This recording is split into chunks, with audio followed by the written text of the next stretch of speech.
ಅದು ಚಂದನಾಪುರ ಎನ್ನುವ ಒಂದು ಹಳ್ಳಿ. ಆ ಊರಿನಲ್ಲಿ ಒಂದು ಗುಡಿಸಲು ಮನೆ. ಆ ಮನೆಯಲ್ಲಿ ಪಾರ್ವತಮ್ಮ, ಅವರ ಮಗ ರವಿ, ಸೊಸೆಯಾದ ಸ್ವಪ್ನ ಇದ್ರು. ಪಾರ್ವತಮ್ಮ ಅವರ ಗಂಡನನ್ನು ಯಾವಾಗ್ಲೂ ಕಳ್ಕೊಂಡ್ರು. ಅವರೇ ಕಷ್ಟಪಟ್ಟು ಮಗನನ್ನು ಬೆಳೆಸಿದ್ರು. ಮಗನಾದ ರವಿಯನ್ನು ಒಬ್ಬನೇ ಮಗ ಅಂತ ಮುದ್ದಾಗಿ ಸಾಕಿದ್ರಿಂದ ಅವನು ಬೆಳೆಯುತ್ತಾನೆ ತುಂಬಾ ಸೋಮಾರಿಯಾಗೇನೆ ಬೆಳೆದ. ರವಿಗೆ ಮದ್ವೆಯನ್ನು ಮಾಡಿದ್ರೆ ಅವನಿಗೆ ಜವಾಬ್ದಾರಿ ಬರುತ್ತೆ ಅಂತ ಪಕ್ಕದೂರಿನಿಂದ ಸ್ವಪ್ನ ಎನ್ನುವ ಹುಡುಗಿ ಜೊತೆ ಮದ್ವೆ ಮಾಡಿಸಿದ್ರು. ಸ್ವಪ್ನ ನೋಡಲು ಸುಂದರವಾಗಿದ್ರು, ಅದೇ ರೀತಿ ಅವಳ ಬುದ್ಧಿವಂತಿಕೆ ಕೂಡ. ಅವಳು ತುಂಬಾನೇ ಚುರುಕಾಗಿ ಆ ಮನೆಗೆ ಕಾಲಿಟ್ಟ ತಕ್ಷಣ ಎಲ್ಲಾ ಜವಾಬ್ದಾರಿಯನ್ನು ಅವಳೇ ನೋಡ್ಕೊಳ್ತಾ ಇದ್ಲು. ಆದರೆ ರವಿಯ ವರ್ತನೆಯನ್ನು ನೋಡಿ ಅವಳು ತುಂಬಾನೇ ಬೇಜಾರ್ ಮಾಡ್ಕೊಂಡ್ಲು. ಯಾಕೆ ಅಂದ್ರೆ ರವಿ ಬೆಳಿಗ್ಗೆ ಎದ್ದು ಅವನ ಗೆಳೆಯರ ಜೊತೆ ಸೇರಿ ಸುತ್ತಾಡ್ಕೊಂಡು ಹೀಗೆ ಇದ್ದ ಹೊಲವನ್ನು ಕೂಡ ಅಡ ಇಟ್ಟು ಅದರಿಂದ ಬರುವ ಹಣದಲ್ಲಿ ಖರ್ಚು ಮಾಡ್ಕೊಂಡಿದ್ದ. ಏನೇ ಹೇಳಿದ್ರು ಹೆಂಡತಿಯ ಮಾತನ್ನು ಕೇಳ್ತಾ ಇರ್ಲಿಲ್ಲ. ಪಾರ್ವತಮ್ಮನಿಗೆ ಸೊಸೆ ಅಂದ್ರೆ ತುಂಬಾ ಇಷ್ಟ, ಅದಕ್ಕೆ ಅಂತ ಮಗನನ್ನು ಬೈತಾ ಇರ್ಲಿಲ್ಲ. ಅಮ್ಮ ಸ್ವಪ್ನ, ನನ್ ಮಗನ್ನ ಏನು ಹೇಳ್ಬೇಡಮ್ಮ, ಒಬ್ನೇ ಮಗ ಅಂತ ಮುದ್ದಾಗಿ ಸಾಕ್ಬಿಟ್ಟೆ. ಅವನ್ನ ಏನಾದ್ರೂ ಹೇಳಿದ್ರೆ ಮನೆ ಬಿಟ್ಟು ಹೊರಟೋಗ್ಬಿಡ್ತಾನೆ, ಅದ್ರಿಂದ ಏನು ಹೇಳಕ್ ಹೋಗ್ಬೇಡಮ್ಮ. ಅತ್ತೆ, ನಿಮ್ಮ ಪ್ರೀತಿನೇ ನಿಮ್ಮ ಮಗನನ್ನು ಸೋಮಾರಿಯಾಗಿ ಬೆಳೆಯಲು ಕಾರಣವಾಗಿರೋದು. ನೀವು ಒಬ್ನೇ ಮಗ, ಏನಾದ್ರೂ ಹೇಳಿದ್ರೆ ಮನೆ ಬಿಟ್ಟು ಹೊರಟೋಗ್ಬಿಡ್ತಾರೆ ಅಂತ ಹೇಳಿ ಹೇಳಿ ಇವಾಗ ಅವರಿಗೆ ಜವಾಬ್ದಾರಿ ಅನ್ನೋದೇ ಇಲ್ದೆ ಹೋಗೋಯ್ತು. ಆ ದೇವ್ರು ಇದ್ದಾನಮ್ಮ, ಏನಾದ್ರೂ ಒಂದ್ ದಾರಿ ತೋರಿಸ್ತಾನೆ, ನೀನು ಚಿಂತೆ ಮಾಡ್ಬೇಡಮ್ಮ.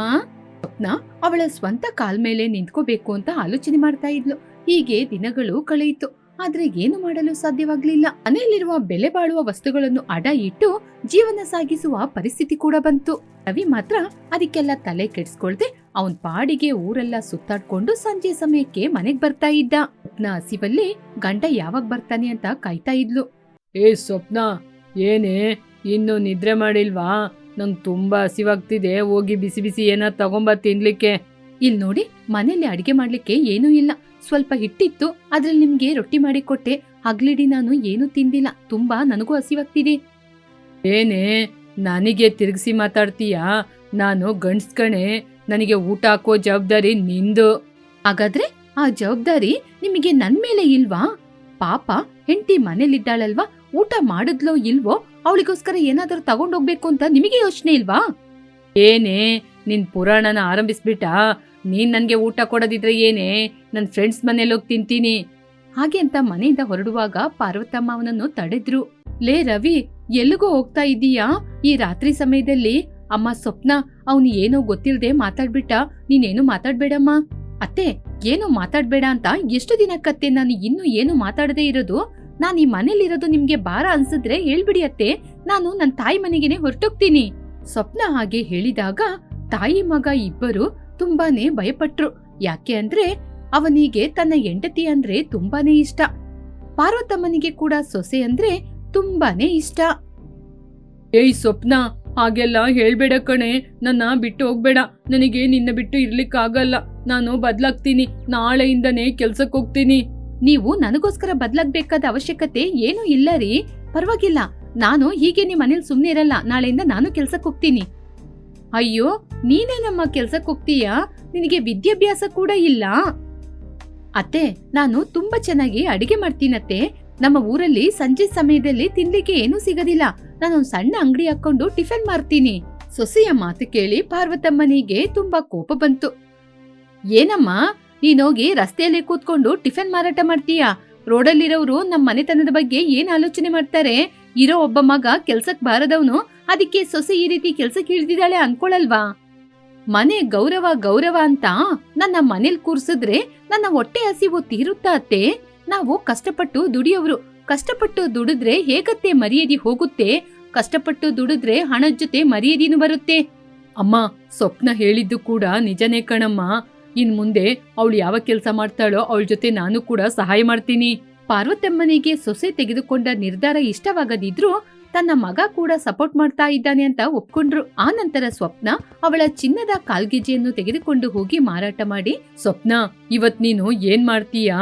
ಇಡ್ಲಿ, ವಡ, ಪೂರಿ ಅಂತ ಮಾಡ್ತೀಯಾ? ಇಲ್ಲ ರೀ, ನಾನು ಡಿಫ್ರೆಂಟ್ ಆಗಿ ಗ್ರಾಮದ ಜನರ ಹೊಸ ರುಚಿಗೋಸ್ಕರ ಚಿಕನ್ ದೋಸೆ ವ್ಯಾಪಾರ ಮಾಡೋಣ ಅಂತ ಆಲೋಚನೆ ಮಾಡ್ಕೊಂಡಿದ್ದೀನಿ. ಏನು, ಚಿಕನ್ ದೋಸೆನಾ? ಅದೇಗಿರುತ್ತೆ? ಈ ಸ್ವಪ್ನ ಮಾಡುವ ದೋಸೆನ ನೀವು ತಿನ್ನಿ ಮೊದ್ಲು, ನೀವೇ ಆಶ್ಚರ್ಯ ಪಡ್ತೀರಾ. ನಾನು ಮಧ್ಯಾಹ್ನ ಮನೆಯಿಂದ ಹೊರಡುವಾಗನೇ ಬಿಸಿ ಬಿಸಿ ಚಿಕನ್ ಸಾರ್ನ ಮಾಡ್ಕೊಂಡ್ ಬಂದಿದೀನಿ. ದೋಸೆ ಮಾಡೋದು, ಅದ್ರ ಮೇಲೆ ಚಿಕನ್ ಹಾಕೋದು, ನೋಡಿ ಟೇಸ್ಟ್ ಹೇಗಿರುತ್ತೆ ಅಂತ. ಪಾರ್ವತಮ್ಮನಿಗೆ ಸೊಸೆ ಚಿಕನ್ ಅಂತ ಹೇಳಿದ ತಕ್ಷಣ ಅವರಿಗೆ ಸ್ವಲ್ಪ ಕೋಪನೇ ಇತ್ತು. ಯಾಕೆ ಅಂದ್ರೆ ಸೊಸೆ ನಡು ಬೀದಿಯಲ್ಲಿ ನಾನ್ ವೆಜ್ ಅನ್ನು ವ್ಯಾಪಾರ ಮಾಡೋದು ಅವರಿಗೆ ಇಷ್ಟ ಆಗ್ಲಿಲ್ಲ. ಆ ದಿನ ಸಂಜೆ ಚಂದನಾಪುರ ಗ್ರಾಮದ ಬಸ್ ಸ್ಟ್ಯಾಂಡ್ ಬಳಿ ಚಿಕನ್ ದೋಸೆ ವ್ಯಾಪಾರವನ್ನ ಆರಂಭಿಸಿದ್ಲು. ಸ್ವಪ್ನ ಮುಖದಲ್ಲಿ ಸಣ್ಣ ನಗುವಿನೊಂದಿಗೆ ಶುದ್ಧವಾದ ಬಟ್ಟೆಯೊಂದಿಗೆ ನಿಂತಿದ್ಲು. ರವಿ ಕೂಡ ಅವಳ ಪಕ್ಕದಲ್ಲೇ ಇದ್ದ. ಮೊದಲು ಜನರು ಇದೇನೋ ಚಿಕನ್ ದೋಸೆ ಸಾಧಾರಣವಾಗಿರುತ್ತೆ ಅನ್ಕೊಂಡಿದ್ರು. ಇನ್ನು ಕೆಲವರು ಸ್ವಪ್ನನ್ ಬಳಿ ಬಂದು, ಏನಮ್ಮ ಇದೇನ್ ಚಿಕನ್ ದೋಸೆ, ಇದ್ ಚೆನ್ನಾಗಿರುತ್ತಾ? ಇಲ್ ನೋಡಿ ಅಯ್ಯ, ಒಮ್ಮೆ ತಿಂದು ನೋಡಿ, ಚೆನ್ನಾಗಿಲ್ಲದಿದ್ರೆ ಹಣ ಬೇಡ. ಆ ಸಮಯ ನೋಡ್ತಾ ನಿಂತಾಗ ಅಲ್ಲಿ ಇಬ್ಬರು ಹುಡುಗರು ಬಂದ್ರು. ಸ್ವಪ್ನ ಬಿಸಿ ಬಿಸಿ ದೋಸೆಯನ್ನು ಉಯ್ದು ಮನೆಯಿಂದ ಮಾಡಿ ತಂದಂತಹ ಚಿಕನ್ ಸಾರ್ನ ಆ ದೋಸೆ ಮೇಲೆ ಉಯ್ದಾಗ ಅದರ ವಾಸನೆಗೆ ಜನರು ಇನ್ನಷ್ಟು ಜನ ಅಲ್ಲಿ ಬಂದು ಕ್ಯೂ ಅಲ್ಲಿ ನಿಲ್ಲಲಾರಂಭಿಸಿದ್ರು. ಆ ಹುಡುಗರು ಒಂದು ದೋಸೆಯನ್ನು ತೆಗೆದು ಬಾಯಿಯಲ್ಲಿ ಒಂದು ತುತ್ತು ಇಟ್ಟಾಗ ಆಶ್ಚರ್ಯದಿಂದ ಮೈಮರೆತು ಹೋದ್ರು. ಆಹಾ, ಎಷ್ಟೊಂದ್ ರುಚಿಯಾಗಿದೆ ಕಣೋ. ಆ ಸಾಫ್ಟ್ ಆಗಿ ದೋಸೆ ಬಾಯಲ್ಲಿಟ್ಟಾಗ. ಹೌದು ಕಣೋ, ನಾನು ಕೂಡ ಇಂಥ ಚಿಕನ್ ದೋಸೆನ ಇದುವರೆಗೂ ನನ್ನ ಲೈಫಲ್ಲಿ ತಿನ್ಲಿಲ್ಲ ಅಕ್ಕ, ಇನ್ನೊಂದು ಹಾಕಿ. ಅದನ್ನು ನೋಡಿದ ಇನ್ನು ಕೆಲವು ಜನರು ಆ ಗಾಡಿಯ ಸುತ್ತ ನಿಂತುಕೊಂಡ್ರು. ನನಗೆ 2 ದೋಸೆ, ನನಗೆ 3 ದೋಸೆ ಅಂತ ಬಂದ ಜನರು ಆರ್ಡರ್ ಮಾಡ್ತಾನೆ ಇದ್ರು. ಅವರು ಮನೆಯಿಂದ ತಂದಂತಹ ಹಿಟ್ಟೂನು ಹಾಗೇನೆ ಚಿಕನ್ ಸಾರು ಕೂಡ 2 ಗಂಟೆಯಲ್ಲಿ ಎಲ್ಲನೂ ಖಾಲಿಯಾಗಿ ನಿಂತಿದ್ರು ಗಂಡ ಹೆಂಡತಿ. ಮೊದಲನೇ ದಿನನೇ ಊಹಿಸಲು ಸಾಧ್ಯವಾಗದಷ್ಟು ಲಾಭ ಬಂತು. ಗಂಡ ಹೆಂಡತಿ ಆ ಹಣವನ್ನು ತೆಗೆದುಕೊಂಡು ಹೋಗಿ ಪಾರ್ವತಮ್ಮನ ಕೈಯಲ್ಲಿ ಕೊಟ್ಟಾಗ ಅವರು ಕೂಡ ಮೌನವಾಗಿ ದೇವರ ಫೋಟೋ ಮುಂದೆ ಇಟ್ರು. ಹೀಗೆ ಆ ದಿನ ಕಳೆಯಿತು. ಮರುದಿನ ಎಂದಿನಂತೆ ದೋಸೆ ಅಂಗಡಿಗೆ ಬಂದ್ರು. ರವಿ ಕೂಡ ಪೂರ್ತಿಯಾಗಿ ಬದಲಾದ. ಬೆಳಿಗ್ಗೆ ಬೇಗ ಹೇಳೋದು, ಹೆಂಡತಿಗೆ ಕೆಲಸದಲ್ಲಿ ಸಹಾಯ ಮಾಡೋದು ಅಂತ ಎಲ್ಲಾ ಸಹಾಯವನ್ನು ಮಾಡ್ತಾ ಇದ್ದ. ಸಂಜೆ ತನಕ ಹೆಂಡತಿ ಜೊತೆ ಕೆಲಸ ಮಾಡೋದು, ಇದೇ ಅವನ ಲೋಕವಾಗಿತ್ತು. ಹೀಗೆ ನಿಧಾನವಾಗಿ ಲಾಭ ಬಂದು ಗಂಡ ಹೆಂಡತಿ ಇಬ್ರು ಮಾಡಿದ್ದ ಸಾಲವನ್ನೆಲ್ಲ ತೀರ್ಸಿದ್ರು. ಉಳಿದ ಹಣವನ್ನು ಪಾರ್ವತಮ್ಮ ಕೈಯಲ್ಲಿ ಕೊಡ್ತಾ ಇದ್ರು. ಪಾರ್ವತಮ್ಮನಿಗೆ ಸಂತೋಷ ಆದ್ರೂ ಆ ಸಂತೋಷ ಅವರ ಕಣ್ಣಲ್ಲಿ ಕಾಣ್ತಾ ಇರ್ಲಿಲ್ಲ. ಹೀಗಿರುವಾಗ ಒಂದು ದಿನ ಪಾರ್ವತಮ್ಮನ ಮಗಳು ಸ್ವಪ್ನಾಳ ನಾದಿನಿ ಲೀಲಾ ಮನೆಗೆ ಬಂದ್ಲು. ಲೀಲಾಲ ಗಂಡ ಪಟ್ನದಲ್ಲಿ ದೊಡ್ಡ ಬಿಸ್ನೆಸ್ ಮ್ಯಾನ್. ಆ ಗರ್ವ ಅವಳಿಗೆ ಯಾವಾಗ್ಲೂ ಇತ್ತು. ಬರ್ತಾ ಬರ್ತಾ ಊರಲ್ಲಿ ಮಾತಾಡುವವರ ಮಾತನ್ನು ಕೂಡ ಕೇಳ್ಕೊಂಡ್ಲು. ನಿನ್ನ ಅತ್ತಿಗೆ ಅಣ್ಣ ಇಬ್ರು ಸೇರ್ಕೊಂಡು ಊರಲ್ಲಿ ಚಿಕನ್ ದೋಸೆ ಮಾಡ್ತಿದ್ದಾರೆ, ತುಂಬಾ ರುಚಿಯಾಗಿದೆ ಅಂತ ಎಲ್ಲರೂ ಹೇಳುವುದನ್ನು ಕೇಳಿ ಮನೆಯೊಳಗೆ ಕಾಲಿಡ್ತಾನೆ ತಾಯಿ ಮೇಲೆ ಕಿರ್ಚಾಡಿದ್ಲು. ಏನಮ್ಮ ಇದು? ನಾನು ರಸ್ತೆಯಲ್ಲಿ ಬರುವಾಗ ಊರಿನವರೆಲ್ಲ ಬಾಯಿಗೆ ಬಂದ ಹಾಗೆ ಮಾತಾಡ್ತಾ ಇದ್ದಾರೆ. ಅತ್ತಿಗೆ ನಡು ರಸ್ತೆಯಲ್ಲಿ ಕೂತ್ಕೊಂಡು ದೋಸೆ ಮಾರಾಟ ಮಾಡ್ತಿದ್ರೆ ನೀವು ಎಲ್ಲ ನೋಡ್ಕೊಂಡು ನಿಂತಿದ್ರಾ? ಅದಲ್ಲಮ್ಮ, ಮನೇಲಿರೋ ಕಷ್ಟಕ್ಕೆ, ಮನೆಯಲ್ಲಿ ತಿನ್ಲಿಕ್ಕೆ ಕಷ್ಟ ಬಂದ್ರೆ ಈ ರೀತಿ ಎಲ್ಲ ಕೆಲಸ ಮಾಡ್ತೀರಾ? ಈ ವಿಷಯ ಎಲ್ಲ ನನ್ನ ಫ್ರೆಂಡ್ಸ್ಗೆಲ್ಲ ಗೊತ್ತಾದ್ರೆ ಆಮೇಲೆ ಈ ಊರಲ್ಲಿ ನಾನೀಗಮ್ಮ ತಲೆ ಎತ್ಕೊಂಡು ನಡೆಯೋದು. ಇಲ್ಲಿ ನೋಡಿ ಅತ್ತಿಗೆ, ಸ್ವಲ್ಪ ನಿಲ್ಲಿಸ್ತೀರಾ? ಆ ಗಾಡಿಯಿಂದಾನೆ ಇವತ್ ನಾವು 3 ಹೊತ್ತು ಅನ್ನ ತಿಂತಾ ಇದೀವಿ. ನಿಮ್ಮ ಅಣ್ಣ ಮಾಡಿರುವ ಸಾಲನ ಕೂಡ ತೀರ್ಸಿದೀವಿ. ಓಹೋ, ಬರ್ಬೇಕು. ಸಂಪಾದನೆ ಮಾಡ್ತಾ ಇದ್ದೀರಾ ಅಂತ ದುರಂಕಾರ ಕೂಡ ಬಂದ್ಬಿಟ್ಟಿದೆ. ನೀನು ಅಲ್ಲಿ ವ್ಯಾಪಾರ ಮಾಡುವಾಗ ಎಷ್ಟು ಗಂಡಸರು ಬಂದ್ ನಿನ್ ಮುಂದೆ ನಿಲ್ತಾರೆ. ಅವರು ದೋಸೆ ತಿನ್ಲಿಕ್ಕೆ ಬರ್ತಾ ಇದ್ದಾರೋ ಅಥವಾ ನಿನ್ನ ನೋಡ್ಲಿಕ್ಕೆ ಬರ್ತಿದ್ದಾರೋ ಯಾರಿಗ್ ಗೊತ್ತು? ಆ ಮಾತು ಸ್ವಪ್ನನ ಎದೆಗೆ ಚುಚ್ಚಿದಂತಾಯಿತು. ಛೀ, ಏನ್ ಮಾತಾಡ್ತಾ ಇದ್ದೀರಾ? ನಾನು ಎಷ್ಟು ಕಷ್ಟಪಟ್ಟು ದುಡಿತಾ ಇದ್ದೀನಿ. ಏ ಲೀಲಾ, ಬಾಯಿ ಮುಚ್ಚೆ. ನನ್ನ ಹೆಂಡತಿ ಸ್ವಪ್ನದ ಬಗ್ಗೆ ಇನ್ನು ಒಂದ್ ಮಾತಾಡಿದ್ರೆ ನಾಲಿಗೆ ಕತ್ತರಿಸ್ಬಿಡ್ತೀನಿ. ಅವಳು ದೇವತೆ, ನಮ್ಮ ಮನೆ ಮರ್ಯಾದೆ ಕಾಪಾಡಿದ ದೇವತೆ. ಓಹೋ, ಅಣ್ಣ ಕೂಡ ಅತ್ತಿಗೆ ಸೆರಗೆ ಇಟ್ಕೊಂಡು ಸುತ್ತಾಡ್ತಾ ಇದ್ದಾನಾ? ಸರಿ, ಇವಾಗ ನಂದಾರಿನ ನಾನ್ ನೋಡ್ಕೋತೀನಿ. ಹೀಗೆ ಮನೆಯಿಂದ ಕೋಪದಿಂದ ಹೊರಟೋಗೋದ್ ಮಾತ್ರ ಅಲ್ಲದೆ ಆ ಊರಿನ ಹೆಲ್ತ್ ಇನ್ಸ್ಪೆಕ್ಟರಿಗೆ ಸ್ವಪ್ನ ಬಗ್ಗೆ ತಪ್ಪು ಅಭಿಪ್ರಾಯ ಬರುವ ಹಾಗೆ ಕಂಪ್ಲೇಂಟ್ ಅನ್ನು ಕೂಡ ಮಾಡಿದ್ಲು. ನಮ್ಮ ಊರಿನಲ್ಲಿ ಸ್ವಪ್ನ ಎನ್ನುವವಳು ಚಿಕನ್ ದೋಸೆಯನ್ನು ಮಾಡಿ ವ್ಯಾಪಾರವನ್ನು ಮಾಡ್ತಾ ಇದ್ದಾಳೆ. ಅವಳು ಹಾಳಾಗಿರುವ ಚಿಕನ್ ಎಲ್ಲ ತಂದು ಹೀಗೆ ವ್ಯಾಪಾರ ಮಾಡೋದ್ರಿಂದ ತುಂಬಾ ಜನಕ್ಕೆ ವಾಂತಿ ಭೇದಿ ಕೂಡ ಆಗಿದೆ. ಆ ದಿನ ಸಂಜೆ ಸ್ವಪ್ನ ಅವಳ ಅಂಗಡಿ ಹತ್ರ ತುಂಬಾ ಜನ ಕೂಡಿದ್ರು. ಆವಾಗ ಪೊಲೀಸರು, ಹೆಲ್ತ್ ಇನ್ಸ್ಪೆಕ್ಟರ್ ಕೂಡ ಅಲ್ಲಿಗೆ ಬಂದಿದ್ರು. ಇಲ್ಲಿ ಯಾರಮ್ಮ ಸ್ವಪ್ನ? ನಿಮ್ಮ ಮೇಲೆ ಕಂಪ್ಲೇಂಟ್ ಬಂದಿದೆ. ನೀವು ಹಾಳಾಗಿರುವ ಚಿಕನ್ ಇಂದ ಅಡಿಗೆ ಮಾಡ್ತಿದ್ದೀರಂತೆ. ಆ ಮಾತು ಕೇಳಿ ಸ್ವಪ್ನ, ರವಿ ಆಶ್ಚರ್ಯಪಟ್ರು. ಅಲ್ಲಿರುವ ಜನರು ಕೂಡ ಆಶ್ಚರ್ಯಪಟ್ರು. ಅಯ್ಯೋ, ಹಾಗೆಲ್ಲ ಏನು ಇಲ್ಲ ರೀ. ನಾನು ಪ್ರತಿದಿನ ಫ್ರೆಶ್ ಆಗಿರುವ ಚಿಕನ್ನ ತಂದು ನಾನೇ ಸ್ವತಃ ನನ್ನ ಕೈಯಾರೆ ಶುದ್ಧ ಮಾಡಿ ಸಾರ್ ಮಾಡ್ತಿದ್ದೀನಿ.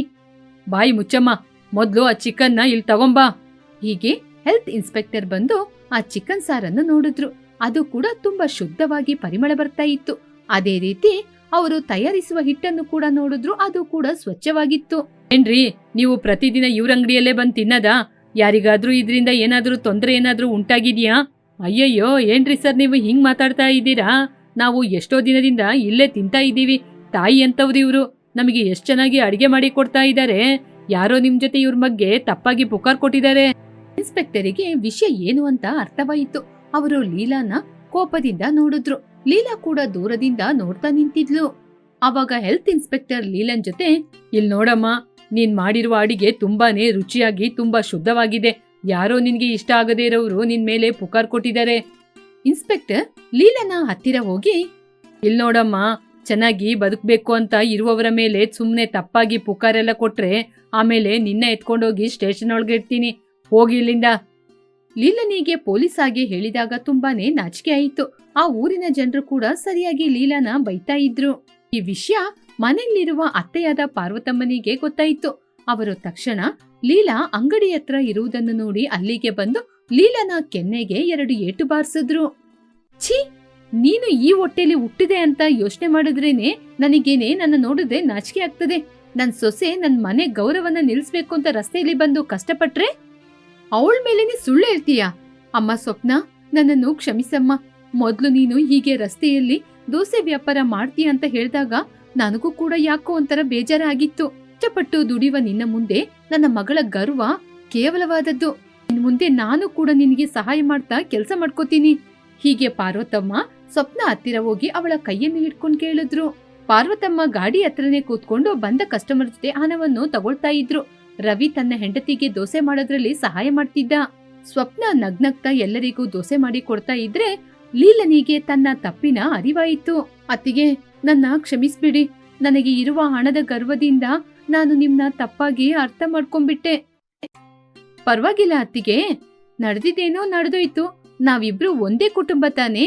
ಆ ದಿನದಿಂದ ಚಂದನಾಪುರ ಬಸ್ ಸ್ಟ್ಯಾಂಡ್ ಅಲ್ಲಿ ಸ್ವಪ್ನ ಚಿಕನ್ ದೋಸೆ ಕೇವಲ ಒಂದು ಟಿಫಿನ್ ಅಂಗಡಿಯಲ್ಲ, ಅವಳೊಬ್ಬಳು ಹಳ್ಳಿಯ ಸೊಸೆಯಾದ ಆತ್ಮ ಗೌರವಕ್ಕೆ, ಕಷ್ಟಪಡುವ ತತ್ವಕ್ಕೆ, ಕುಟುಂಬದೊಡನೆ ಇರುವ ಪ್ರೀತಿಗೆ ಚಿಹ್ನೆಯಾಗಿ ನಿಂತ್ಲು. ಪಾರ್ವತಮ್ಮ ತನ್ನ ಸೊಸೆಯನ್ನು ನೋಡಿ ಗರ್ವಪಟ್ರು. ಗಂಡನಾದ ರವಿ ಕೂಡ ಹೆಂಡತಿಗೆ ಸಹಾಯ ಮಾಡುತ್ತಾ ಒಳ್ಳೆ ಗಂಡ ಎನಿಸಿಕೊಂಡ. ಪಾರ್ವತಮ್ಮ ಶಿವಯ್ಯ ಇಬ್ಬರು ದೇವಸ್ಥಾನದ ಮೆಟ್ಟಿಲ ಮೇಲೆ ಕೂತ್ಕೊಂಡು ಮಾತಾಡ್ತಾ ಇದ್ರು. ಇಬ್ಬರು ಮಕ್ಕಳಾದ ವಾಸು ರಾಮುವಿಗೆ ಮದ್ವೆ ಮಾಡಿದ್ಮೇಲೆ ತಮ್ಮ ಜವಾಬ್ದಾರಿ ಮುಗೀತು ಅಂತ ಸಂತೋಷ ಪಡ್ತಾ ಇದ್ರು. ಸುಬ್ಬಯ್ಯ ಮಾತ್ರ ಏನೋ ಆಲೋಚನೆ ಮಾಡ್ತಾ ಇದ್ದ. ಅದನ್ನು ಗಮನಿಸಿದ ಪಾರ್ವತಿಯಮ್ಮ, ಏನ್ರಿ ದೇವಸ್ಥಾನಕ್ಕೆ ಬಂದು ಏನೋ ಆಲೋಚನೆ ಮಾಡ್ತಾ ಇದ್ದೀರಾ? ಏನಾಯ್ತು ನಿಮ್ಗೆ? ನನ್ ಜೊತೆ ಹೇಳ್ಬಾರ್ದಂತಹ ವಿಷಯನ ಅದು? ಅದಲ್ಲ ಪಾರ್ವತಿ, ನಾವು ನಮ್ಮ ಮಕ್ಕಳಿಗೆ ಮದ್ವೆಯನ್ನು ಮಾಡಿಸ್ಬಿಟ್ಟಿದೀವಿ. ಇನ್ ಮುಂದೆ ಅವರು ಸಂತೋಷವಾಗಿ ಇರ್ತಾರಾ ಇಲ್ವಾ ಅಂತ ನಾನು ಆಲೋಚನೆ ಮಾಡ್ತಾ ಇದ್ದೀನಿ. ಅದೇನ್ರಿ ಅದು? ಅಷ್ಟು ಸಂತೋಷವಾಗಿ ಮದ್ವೆ ಮಾಡಿಸಿದ್ಮೇಲೆ ಈ ರೀತಿ ಅಶುಭವಾಗಿ ಯಾರಾದ್ರೂ ಮಾತಾಡ್ತಾರಾ? ಅದಲ್ಲ ಪಾರ್ವತಿ, ಇಷ್ಟು ವರ್ಷಗಳ ಕಾಲ ಅಣ್ಣ ತಮ್ಮಂದಿರಿಬ್ಬರು ತುಂಬಾ ಒಗ್ಗಟ್ಟಿನಿಂದ ಇದ್ರು. ಅವರಿಗೆ ಮದ್ವೆಯಾದ ನಂತರ ಅವರ ಹೆಂಡತಿಯರು ಹೊರಗಿನಿಂದ ಬಂದ್ಬಿಡ್ತಾರೆ. ಹಾಗೆ ಬಂದಿರುವಾಗ ಅವರು ಅವರ ಮಾತು ಕೇಳ್ಕೊಂಡು ಒಬ್ಬರಿಗೊಬ್ಬರು ಜಗಳ ಮಾಡ್ಕೋತಾರ ಅಂತ ಭಯ. ರೀ, ನೀವ್ ಯಾಕ್ರಿ ಯಾವಾಗ ನೋಡಿದ್ರು ಹೀಗೇನೆ ತಲೆನ ಕೆಡ್ಸ್ಕೋತೀರಾ? ಇಲ್ ನೋಡಿ, ನಮ್ಮ ಜವಾಬ್ದಾರಿ ಏನು? ಅವರಿಗೆ ಮದ್ವೆ ಮಾಡ್ಸೋದು. ಒಬ್ರು ದೊಡ್ಡವರಾಗಿ ನಮ್ಮ ಜವಾಬ್ದಾರಿನ ನಾವು ಸರಿಯಾಗಿ ಮಾಡಿದೀವಿ. ಆಮೇಲೆ ಅವ್ರವ್ರ ಜೀವನನ ನೋಡ್ಕೊಳ್ಳೋದು ಅವ್ರವ್ರ ಕೈಯಲ್ಲಿರುವುದು ರೀ. ನಾವು ಆಲೋಚನೆ ಮಾಡೋದ್ ಬೇಡ. ಸರಿ ಆಯ್ತು, ಬಾ ನಾವಿಬ್ರು ಮನೆಗೋಗೋಣ, ಟೈಮ್ ಆಗ್ತಾ ಇದೆ. ಹೀಗೆ ಪಾರ್ವತಮ್ಮ ಶಿವಯ್ಯ ಮನೆಗೆ ಹೋಗುವಾಗ ಅವರ ದೊಡ್ಡ ಮಗನಾದ ರಾಮು ಸೊಸೆ ಕವಿತನನ್ನು ನೋಡಿದ್ರು. ಕವಿತಾ ಒಳ್ಳೆ ಗೊಂಬೆಯ ಹಾಗೆ ಸೀರೆ ಉಟ್ಕೊಂಡು ಅಂದವಾಗಿದ್ಲು. ಅತ್ತೆ ಮಾವನನ್ನು ನೋಡಿ ನಮಸ್ಕಾರ ಮಾಡಿ ತಲೆ ತಗ್ಗಿಸಿ ನಿಂತ್ಲು. ಅತ್ತೆ, ನಿಮಗೋಸ್ಕರನೇ ಕಾಯ್ತಾ ಇದ್ದೀನಿ. ಇವತ್ತು ಏನ್ ಅಡಿಗೆ ಮಾಡೋದು? ಅಯ್ಯೋ, ಏನಮ್ಮ ಅಷ್ಟು ಬೇಗ ಅಡಿಗೆ ಮಾಡ್ತೀನಿ ಅಂತ ಹೇಳ್ತಾ ಇದ್ದೀಯಾ? ಮದುವೆಯಾಗಿ ಇವಾಗಷ್ಟೇ ಮನೆಗೆ ಕಾಲಡಿ ತೆಗ್ದು ಇಟ್ಟಿದೀಯಾ. ನಿನಗೂ ಕೂಡ ಸ್ವಲ್ಪ ಆಯಾಸವಾಗಿರ್ಬೋದಲ್ವಾ? ಇವತ್ತು ನಾನೇ ಅಡಿಗೆ ಮಾಡ್ತೀನಿ. ನೀನೋಗಿ ಆರಾಮವಾಗಿ ವಿಶ್ರಾಂತಿ ತಗೊಮ್ಮ, ಹೋಗು. ಅಯ್ಯೋ, ಯಾಕತ್ತೆ ಹಾಗೆ ಹೇಳ್ತಾ ಇದ್ದೀರಾ? ನನಗೆ ಮನೆ ಕೆಲಸ ಮಾಡಿ ಅಭ್ಯಾಸ ಇದೆ. ಅದು ಮಾತ್ರ ಅಲ್ಲತ್ತೆ, ನಾನು ಹಳ್ಳಿಯಲ್ಲಿ ಯಾವಾಗ್ಲಾದ್ರೂ ಏನಾದ್ರೂ ಒಂದ್ ಕೆಲಸ ಮಾಡ್ತಾನೆ ಇರ್ತೀನಿ. ಅದರಿಂದ ನನಗೆ ಸುಮ್ನೆ ಕೂರಕ್ಕೆ ಆಗಲ್ಲತ್ತೆ. ಅದನ್ನು ಕೇಳಿ ಪಾರ್ವತಮ್ಮ ತುಂಬಾನೇ ಸಂತೋಷಪಟ್ರು. ಆನಂತರ ದೊಡ್ಡ ಸೊಸೆಯಾದ ಕವಿತನನ್ನು ಕರ್ಕೊಂಡೋಗಿ ಅಡಿಗೆ ಮನೆಯಲ್ಲಿ ಯಾವ ಯಾವ ವಸ್ತು ಎಲ್ಲೆಲ್ಲಿದೆ ಅಂತ ತೋರಿಸ್ತಾ ಇದ್ರು. ಆವಾಗ ಮಗ ಬಂದು, ಅಮ್ಮ, ತಮ್ಮ ರಂಗ ಕಾಣ್ತಾ ಇಲ್ಲ. ಅವನು ಎಲ್ಲಿಗೋಗಿದಾನಮ್ಮ? ನನ್ನ ಹೆಂಡತಿ ರಮ್ಯಾ ಈ ಊರ್ನ ನೋಡ್ಬೇಕು ಅಂತ ಗಂಡನ ಹೊರಗಡೆ ಕರ್ಕೊಂಡೋಗಿದ್ದಾಳೆ ಕಣೋ. ಹಾಗಾದ್ರೆ ನಾನ್ ಕೂಡ ನನ್ನ ಹೆಂಡತಿನ ಕರ್ಕೊಂಡೋಗಿ ಹೊರಗಡೆ ಹೊಲನ ತೋರಿಸಿ ಬರ್ತೀನಿ. ಸರಿ ಕಣಪ್ಪ, ನಿನ್ನಿಷ್ಟ. ರೀ, ಅಡಿಗೆ ಮಾಡ್ಬೇಕು ರೀ, ನಾಳೆ ಹೋಗೋಣ ರೀ. ಸರಿ ಸರಿ, ಇವಳು ಅಷ್ಟು ಬೇಗ ಅತ್ತೆಗೆ ತಕ್ಕಂತಹ ಸೊಸೆ ಆಗ್ಬಿಟ್ಟಿದ್ದಾಳೆ. ಲೇ ಸಾಕು ಕಣೋ, ಬಾಯಿ ಮುಚ್ಚೋ. ಅವಳೇನು ಅತ್ತೆಗೆ ತಕ್ಕಂತ ಸೊಸೆ ಅಲ್ಲ, ನಾನೇ ಸೊಸೆಗೆ ತಕ್ಕಂತ ಅತ್ತೆ. ಹೀಗೆ ಅವರಿಬ್ಬರು ಮಾತಾಡ್ಕೊಂಡ್ರು. ಮರುದಿನ ಬೆಳಿಗ್ಗೆ ರಮ್ಯಾ ಬೇಗನೆ ಎದ್ದು ಬೇಗ ಆಫೀಸಿಗೆ ರೆಡಿ ಆದ್ಲು. ಹೋಗ್ತಾ ಇರುವ ರಮ್ಯನನ್ನು ಕವಿತಾ ನಿಲ್ಲಿಸಿ, ರಮ್ಯಾ, ನಿನಗೆ ಮಧ್ಯಾಹ್ನಕ್ಕೆ ಯಾವ ಲಂಚ್ ಮಾಡಿ ಕೊಡ್ಬೇಕು, ಏನಾದ್ರೂ ಹೇಳಿ ಹೋಗು. ಏನು, ನನಗೋಸ್ಕರ ಕ್ಯಾರೇಜಿನ ಕಟ್ಟಿಟ್ಟಿದ್ಯಾ? ನನ್ ಜೊತೆ ಒಂದ್ ಮಾತ್ ಕೇಳ್ಬೋದಾಗಿತ್ತಲ್ವಾ? ನೀನು ಯಾವಾಗ್ಲೂ ಎದ್ದು ಬೆಳಿಗ್ಗೆ ಮಾಡೋದು, ಅದ್ನ ನಾನು ಮಧ್ಯಾಹ್ನ ತಿನ್ನಕ್ಕಾಗುತ್ತಾ? ಇನ್ ಮುಂದೆ ನನಗೋಸ್ಕರ ಮಾಡಕ್ಕೆ ಮುಂಚೆ ನನ್ ಜೊತೆ ಒಂದ್ ಮಾತ್ ಕೇಳಿ ಆಮೇಲೆ ಮಾಡಕ್ ರೆಡಿ ಮಾಡು. ಹೀಗೆ ರಮ್ಯಾ ಕೋಪದಿಂದ ಹೇಳಿ ಅಲ್ಲಿಂದ ಹೊರಟು ಹೋದ್ಲು. ಪಾಪ ಕವಿತಾ ರಮ್ಯನ ಮಾತು ಕೇಳಿ ತುಂಬಾನೇ ದುಃಖಪಟ್ಲು. ಆ ನಂತರ ಅವಳ ಕೆಲಸ ಮಾಡಲು ಅಡಿಗೆ ಮನೆಗೆ ಹೋದ್ಲು. ಆ ದಿನ ರಾತ್ರಿ ಕವಿತಾ ಡ್ಯೂಟಿ ಮುಗಿಸ್ಕೊಂಡ್ ಬರುವಾಗ ಎಲ್ಲರಿಗೋಸ್ಕರ ಏನೂ ತಂದಿದ್ಲು. ಅದನ್ನು ನೋಡಿ ಅತ್ತೆ, ಅಮ್ಮ ಕವಿತಾ ಬಾಮ್ಮ, ಇದನ್ನ ತಿಂದು ಹೇಗಿದೆ ಅಂತ ಹೇಳು. ಅತ್ತೆ, ನನಗೆ ಸಿಟಿಯಲ್ಲಿ ಸಿಗುವಂತ ಇಂಥದ್ದೆಲ್ಲ ತಿಂದು ಅಭ್ಯಾಸ ಇಲ್ಲತ್ತೆ. ಯಾವ್ಯಾವ್ದೋ ಎಣ್ಣೆ ಹಾಕಿ ಮಾಡ್ತಾರೆ, ನನಗೆ ಅಂಥದ್ದೆಲ್ಲ ತಿಂದು ಅಭ್ಯಾಸ ಇಲ್ಲ, ಬೇಡತ್ತೆ. ಹೌದಮ್ಮ, ನೀನ್ ಹೇಳೋದೇನೋ ನಿಜಾನೇ. ನಾನು ಕೂಡ ಇಂಥದೊಮ್ಮೆ ತಿಂದು ನೋಡಿದೀನಿ, ನನಗೆ ಹೊಟ್ಟೆ ನೋವು ಸ್ಟಾರ್ಟ್ ಆಗ್ಬಿಡ್ತು. ಇಲ್ ನೋಡಿ, ತಿಂದ್ರೆ ತಿನ್ನಿ, ತಿನ್ನದಿದ್ರೆ ಹಾಗೆ ಇರಿ. ಅದಕ್ಕೆ ಅಂತ ನಾನ್ ತಂದಿದ್ನ ಏನೇನೋ ಹೇಳ್ಬೇಡಿ, ಅದನ್ನೆಲ್ಲ ಕೊಡಿ, ನಾನೇ ತಿಂತೀನಿ. ಇನ್ ಮುಂದೆ ಇದನ್ನೆಲ್ಲ ತರದೇ ಇಲ್ಲ. ಹಾಗೆ ಹೇಳಿ ರಮ್ಯಾ ಅದನ್ನೆಲ್ಲ ತೆಗೆದುಕೊಂಡು ತಿನ್ನಲು ಆರಂಭಿಸಿದ್ಲು. ರಮ್ಯಾ ಹೀಗೆ ಮಾಡುವುದನ್ನು ನೋಡಿ ಪಾರ್ವತಮ್ಮನಿಗೆ ಸ್ವಲ್ಪ ಕೂಡ ಇಷ್ಟನೇ ಆಗ್ಲಿಲ್ಲ. ಆದ್ರೂ ಪಾರ್ವತಮ್ಮ ಮೌನವಾಗಿದ್ರು. ಮರುದಿನ ಬೆಳಿಗ್ಗೆ ರಮ್ಯಾ ಚೆನ್ನಾಗಿ ಡ್ರೆಸ್ ಮಾಡ್ಕೊಂಡು ದೇವಸ್ಥಾನಕ್ಕೆ ಹೋಗ್ತಾ ಇದ್ಲು. ಆಗ ಕವಿತಾ, ರಮ್ಯಾ, ದೇವಸ್ಥಾನಕ್ಕೆ ಹೋಗ್ತಾ ಇದ್ದೀಯಾ? ನನ್ ಜೊತೆ ಹೇಳಿದ್ರೆ ನಾನು ಕೂಡ ಬರ್ತಾ ಇದ್ದೆ. ಇಬ್ಬರು ದೇವಸ್ಥಾನಕ್ಕೆ ಸೇರಿ ಹೋದ್ರೆ ಎಷ್ಟು ಚೆನ್ನಾಗಿರುತ್ತೆ ಅಲ್ವಾ? ನಿನಗ್ ಬೇಕಾದ್ರೂ ಅದು ಚೆನ್ನಾಗಿರುತ್ತೆ, ಆದ್ರೆ ನನಗೆ ಅಂಥದ್ದೆಲ್ಲ ಇಷ್ಟನೇ ಆಗಲ್ಲ. ನನಗೆ ಯಾವಾಗ್ಲೂ ದೇವಸ್ಥಾನಕ್ಕೆ ಹೋಗುವಾಗ ಒಬ್ಳೆ ಹೋಗಕ್ಕೆ ಇಷ್ಟ. ಅದು ಅಲ್ದೆ ನಿನ್ನ ಹಳ್ಳಿಯ ವರ್ತನೆ ಎಲ್ಲ ನನಗೆ ಇಷ್ಟನೇ ಆಗಲ್ಲ. ಹೀಗೆ ಮತ್ತೊಮ್ಮೆ ಕವಿತನಿಗೆ ಅವಮಾನ ಮಾಡಿ ಅಲ್ಲಿಂದ ಹೊರಟು ಹೋದ್ಲು. ಹೀಗೆ ಮತ್ತೊಮ್ಮೆ ರಮ್ಯಾ ತನ್ನನ್ನು ಅವಮಾನ ಮಾಡಿದ್ ನೋಡಿ ಕವಿತಾ ತುಂಬಾನೇ ದುಃಖ ಪಡ್ತಿದ್ಲು. ಅದನ್ನು ನೋಡಿದ ಅತ್ತೆ, ಅಮ್ಮ ಕವಿತಾ, ದುಃಖ ಪಡ್ಬೇಡಮ್ಮ. ಇಲ್ಲತ್ತೆ, ಅದೆಲ್ಲ ಏನೂ ಇಲ್ಲ. ನನಗೆ ಗೊತ್ತಮ್ಮ, ಒಳಗೊಳಗೆ ನೀನು ಎಷ್ಟೊಂದು ದುಃಖ ಪಡ್ತಾ ಇದ್ದೀಯ ಅಂತ. ನೀನೇನು ಬೇಜಾರ್ ಮಾಡ್ಬೇಡ. ಅವಳು ಸಿಟಿಯಲ್ಲಿ ಓದಿ ಬೆಳೆದವಳು, ಅವಳ ಮಾತಿಗೆ ನೀನು ಕಿವಿ ಕೊಡ್ಬೇಡ. ಅತ್ತೆ, ಪರವಾಗಿಲ್ಲತ್ತೆ, ನನಗೆ ಗೊತ್ತತ್ತೆ, ನಾನು ಏನು ಮನ್ಸಲ್ಲಿ ಇಟ್ಕೊಳ್ಳೋದಿಲ್ಲ. ಹೀಗೆ ಅವಳ ಕೆಲಸವನ್ನು ಅವಳು ನೋಡಲು ಆರಂಭಿಸಿದ್ಲು. ಮರುದಿನ ರಮ್ಯಾ ಆಫೀಸಿಂದ ಬರುವಾಗ ಮನೆಗೆ ಒಬ್ಳು ಕೆಲಸದವಳನ್ನ ಕರ್ಕೊಂಬಂದ್ಲು. ಅತ್ತೆ, ಇವಳ ಹೆಸರು ಜಲಜ. ಇನ್ ಮುಂದೆ ಈ ಮನೆಯಲ್ಲೇ ಇರ್ತಾಳೆ ಇವಳು, ನನಗೆ ಅಡಿಗೆ ಮಾಡಿ ಕೊಡ್ತಾಳೆ. ಏನಮ್ಮ ಹೇಳ್ತಾ ಇದ್ದೀಯಾ? ಇವಾಗ ಕವಿತಾನೇ ಕೆಲಸ ಮಾಡ್ತಾ ಇದ್ದಾಳಲ್ವಾ, ಮತ್ತೆ ಯಾಕೆ ಇನ್ನೊಬ್ರು ಅಡಿಗೆಯವ್ರನ್ನ ಕರ್ಕೊಂಬಂದಿದೀಯಾ? ಅತ್ತೆ, ಅದ್ ಬಂದು ನಾನು ಇವಾಗ ಆಫೀಸ್ ಕೆಲ್ಸಕ್ಕೆ ಹೋಗ್ತಾ ಇದ್ದೀನಲ್ಲ, ಮನೇಲಿ ಎಲ್ಲಾ ಕೆಲ್ಸ ನನ್ನಿಂದ ಮಾಡಕ್ಕೆ ಸಾಧ್ಯ ಆಗ್ತಾ ಇಲ್ಲ. ಅದು ಮಾತ್ರ ಅಲ್ಲ, ಕವಿತಾ ಮಾಡುವ ಅಡಿಗೆ ಇದೆ ಅಲ್ಲ, ಅದು ನನಗೆ ಸ್ವಲ್ಪ ಕೂಡ ಇಷ್ಟ ಆಗ್ತಾ ಇಲ್ಲ. ಮೊನ್ನೆ ಮಧ್ಯಾಹ್ನ ಏನೋ ಮಾಡಿ ಕೊಟ್ಟಿದ್ಲು, ಅದನ್ನ ತಿಂದು ನನಗೆ ವಾಂತಿ ಬೇರೆ ಆಯ್ತು. ಅದರಿಂದನೇ ಜಲಜನ ಕರ್ಕೊಂಬಂದಿದೀನಿ. ಜಲಜ ತುಂಬಾ ಚೆನ್ನಾಗಿ ಅಡಿಗೆ ಮಾಡ್ತಾಳೆ. ಏನೇ ಜಲಜ, ಬೇಗ ಹೋಗಿ ನನಗೆ ಸ್ನಾನ ಮಾಡ್ಲಿಕ್ಕೆ ಬಿಸಿ ಬಿಸಿ ನೀರಿಡು ಹೋಗು. ಹಾಗೆ ಅಂತ ರಮ್ಯಾ ಹೇಳಿದಾಗ ಜಲಜ ಮನೆಯೊಳಗೆ ಹೋದ್ಲು. ಪಾರ್ವತಮ್ಮ ಇದರ ಬಗ್ಗೆ ಆಲೋಚನೆ ಮಾಡ್ತಾ ಇದ್ರು. ಆ ದಿನ ರಾತ್ರಿ ತನ್ನ ಗಂಡನ ಬಳಿ ಹೋಗಿ, ಏನ್ರಿ ನೀವು ಮನೆಯಲ್ಲಿ ಇಷ್ಟೆಲ್ಲ ನಡೀತಾ ಇರುವಾಗ ನೀವು ಏನು ಮಾತಾಡಲ್ವಾ? ಹೀಗೇನೆ ಮೌನವಾಗಿನೇ ಕೂತಿರ್ತೀರಾ? ನಾನು ನಿನ್ಗೆ ಮೊದ್ಲೇ ಹೇಳ್ದೆ ಅಲ್ವಾ, ಇವಾಗ ನೀನು ಏನು ಮಾತಾಡಕ್ ಹೋಗ್ಬೇಡ. ಸೊಸೆಂದಿರು ಅವ್ರವ್ರೇ ಸರಿ ಆಗ್ತಾರೆ. ಎಲ್ಲರಿಗೂ ಅವರದೇ ಆದ ಬುದ್ಧಿ ಇದೆ ಅಲ್ವಾ, ಅವರ ಸಮಸ್ಯೆಗೆ ಪರಿಹಾರನ ಅವರೇ ಹುಡ್ಕೋತಾರೆ. ಹೀಗೆ ಅವರವರ ಕೆಲಸವನ್ನು ಅವರವರೇ ಮಾಡ್ತಾ ಇದ್ರು. ಮರುದಿನ ಬೆಳಿಗ್ಗೆ ಎಲ್ಲರೂ ನಿದ್ರೆ ಮಾಡುವಾಗ ಕವಿತಾ ಎದ್ದು ಅಂಗಳದಲ್ಲಿ ರಂಗೋಲಿಯನ್ನು ಹಾಕ್ತಾ ಇದ್ಲು. ಆ ಶಬ್ದಕ್ಕೆ ಮನೆ ಒಳಗಿಂದ ರಮ್ಯಾ ಹೊರಗಡೆ ಬಂದ್ಲು. ರಮ್ಯನ ನೋಡಿ ಕವಿತಾ, ರಮ್ಯಾ, ಏನು, ಏನಾದ್ರೂ ಬೇಕಾಗಿತ್ತಾ? ನನಗೆ ಏನು ಬೇಡ. ಯಾಕೆ ಹೀಗೆ ಶಬ್ದ ಮಾಡ್ತೀಯಾ? ಬೆಳಿಗ್ಗೆ ಬೆಳಿಗ್ಗೆ ನಾವು ಮನೆಯಲ್ಲಿ ನೆಮ್ಮದಿಯಾಗಿ ನಿದ್ರೆ ಮಾಡಬಾರ್ದಾ? ಈ ಊರಲ್ಲಿರೋರು, ಈ ಮನೇಲಿರೋರೆಲ್ಲ ನಿನ್ನ ಒಳ್ಳೆವಳು ಅಂತ ಹೇಳ್ಬೇಕು ಅಂತ ನೀನ್ ಈ ರೀತಿ ನಾಟಕ ಕೆಲಸವನ್ನು ಮಾಡ್ತಾ ಇದೀಯ. ಆದ್ರೆ ಇದನ್ನೆಲ್ಲ ನಾನ್ ಸಹಿಸ್ಕೊಳಕ್ಕೆ ಸಾಧ್ಯ ಇಲ್ಲ.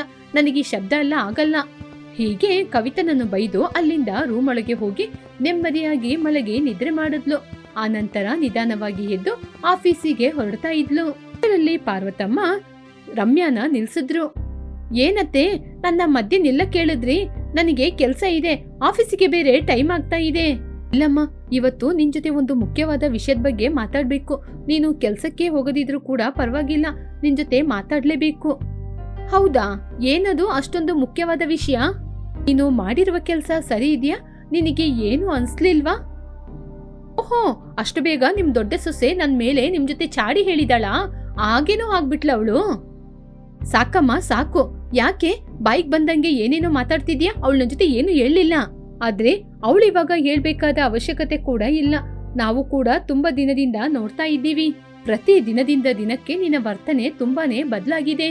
ಅಂದ್ರೆ ಈ ಮನೆ ಸೊಸೆ ಅಂದ್ರೆ ಹೇಗಿರ್ಬೇಕು? ನೀವು ಹೇಳದ್ನ ಕೇಳ್ಕೊಂಡು ಹಾಗೇನೆ ಬಿದ್ದಿರ್ಬೇಕಾ? ಇಲ್ ನೋಡಮ್ಮ, ನಿನ್ ಬಾಯಿಂದ ಅತ್ತೆ ಎನ್ನುವ ಮಾತು ಕೂಡ ಹೊರಗೆ ಬರ್ಲಿಲ್ಲ. ಆದ್ರೆ ನೀನು ಓದಿರೋಳಲ್ಲ, ನಿನಗೆ ನಾವೇನು ಬುದ್ಧಿ ಹೇಳೋದು ಅಂತ ಆಲೋಚನೆ ಮಾಡ್ದು. ಆದ್ರೆ ದೊಡ್ಡವ್ರ ಜೊತೆ ಹೇಗೆ ಮಾತಾಡ್ಬೇಕು, ಹೇಗೆ ಮರ್ಯಾದೆ ಕೊಡ್ಬೇಕು ಅಂತ ಯಾವ ವಿಚಾರನೂ ನಿನ್ಗೆ ಇದುವರೆಗೂ ಗೊತ್ತೇ ಇಲ್ಲಮ್ಮ. ಸರಿ ಅತ್ತೆ, ಅದೆಲ್ಲ ಎಲ್ಲಿ ಹೇಳ್ಕೊಡ್ತಾರೆ ಅಂತ ನನಗೆ ಹೇಳಿ, ನಾನ್ ಬೇಕಾದ್ರೆ ಹೋಗಿ ಕಲ್ತ್ಕೋತೀನಿ. ಹೀಗೆ ತುಂಬಾ ಕೋಪದಿಂದ ಹೇಳಿದ್ಲು. ಆವಾಗಲೇ ರಂಗ ಅಲ್ಲಿ ಬಂದು ತನ್ನ ಹೆಂಡತಿಯ ಮೇಲೆ ಕೈ ಎತ್ತಿದ. ಆದರೆ ಎಲ್ಲರೂ ನೋಡ್ತಾ ಇದ್ದಾರೆ ಅಂತ ಅವಳನ್ನು ಒಡೆಯದೆ ಹಾಗೇನೆ ಬಿಟ್ಬಿಟ್ಟ.